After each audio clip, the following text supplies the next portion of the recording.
il y a une cause interne, ce qu'on appelle la mauvaise gouvernance de la part des Congolais eux-mêmes. Parce qu'on peut se demander pourquoi cela n'arrive qu'au Congo et pas ailleurs.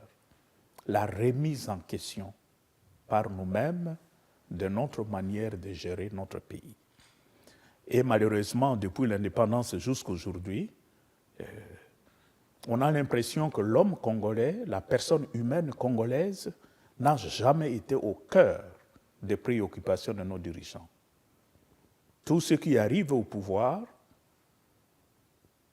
mettent l'accent tout de suite sur leur intérêt personnel, privé, l'intérêt de leur groupe, de tous les malheurs du Congo. L'irresponsabilité du peuple congolais, particulièrement de ses dirigeants. Mais l'autre raison, l'autre cause, c'est une sorte de combinaison d'intérêts économiques des grandes compagnies pétrolières, forestières, minières qui veulent opérer au Congo, mais en se servant parfois des pays voisins. Si je prends la province du Katanga, l'essentiel des mines du Katanga sont aujourd'hui entre les mains des Chinois, parce que l'Occident, à un certain moment, s'est retiré au nom de ce qu'on a appelé à l'époque l'afro-pessimisme. L'Occident s'est retiré.